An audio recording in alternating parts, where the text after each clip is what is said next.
السلام علیکم، ستړي مسئ، جوړ په خیر. نن یکشنبه د 1403 هجري شمسي کال د دلوي میاشتې 28مه نیټه چې د 2025 کال د فبروري له 14 نیټې سره سمون خوري.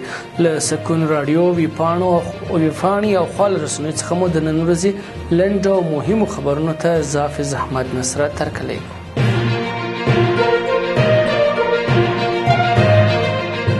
280 میلیونه افغانیو په ارزښت د کندهار هرات د 230 کیلومتره اوسپنیزې کرښې د تفصیلي ډیزاین کارونه پیل شول. د یاد وزارت په خبره چې د دغې پروژې چارې به تر راتلونکو 8 میاشتو بشپړې شي. بلخوا د سرپرست حکومت ویاند ویلي دي چې د دغې بنسټیزې پروژې په بشپړېدو سره به د افغانستان له لارې ترکمنستان او ایران له پاکستان سره ونښلول شي. نوموړي دغه پروژه له تجارتي او ترانزیتي پلوه مهمه اقتصادي ګام بللی دی. بهرنیو چارو وزارت وايي د قونسلي خدمتونو مراجعین دي خپل اسناد د افغان پوسټ له لارې وزارت ته راواستوي. له خپلو مراجعینو یې غوښتي چې راتلونکي کال میاشتې له لومړۍ نیټې دي د وخت ضایع د مخنیوي په موخه بهر کې دغه وزارت د سیاسي او قونسلي استازولیو له لورې صادر شوي او تصدیق شوي ټول سندونه د افغان پوسټ دولتي شرکت له لارې دغه وزارت ته واستوي. بهرنیو چارو وزارت په یوه خبرپاڼه کې ویلي مراجعین کولی شي خپل د عدم مسؤلیت جرمي سندونو چارې د مرکزي پوسټ خانې او د مکرویانو آریا ښارګوټي قصبې خیرخانې او کلای پت الله کې د دغې پوسټخانې د استازولیو له لارې مخته یوسي.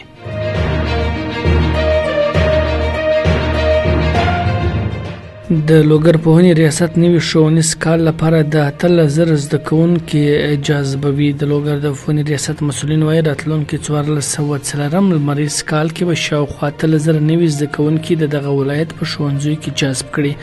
د دوی په خبره د دغو زده کوونکو نوملیکنه به د راتلونکي کال میاشتې له لومړۍ نیټې پیل او د 1404 لمریز کال د ورځې تر 5مې نیټې به دوام وکړي.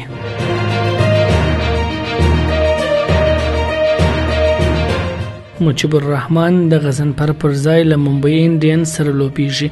افغان ورو توپ اچوونکی مجيب الرحمن د غوره لیګ د روان کال په سیالیو کې د بل افغان توپ اچوونکي علا محمد غضنفر پر ځای له ممبئی انډین لوبډلې سره د لوبېدو تړون لاسلیک کړی دی.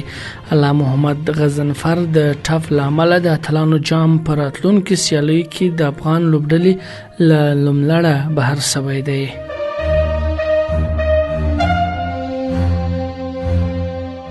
پاکستان افغانستان ته د پلاو د استولو طرحه وروستۍ کړې ده. پاکستاني رسنیو راپور کړی چې د خیبر پښتونخوا حکومت افغانستان ته د 2 پلاو د استولو طرحه وروستۍ کړې ده. د خیبر پښتونخوا رسنیز سلاکار محمد علي سیف ویلي دي چې لومړی پلاو به له اسلامي امارت سره د خبرو لپاره لومړنی چمتووالی ونیسي او د خیبر پښتونخوا د وزیر اعلی علي امین کندافور په مشرۍ به دویم پلاوی له اسلامي امارت سره د پرزي کرښې اړوندو سیمو پر ډیپلوماسي او اقتصادي او ټولنیزو اړیکو خبرې وکړي. اسلامي امارت تر دې مهاله په دې اړه څه نه دي ویلي.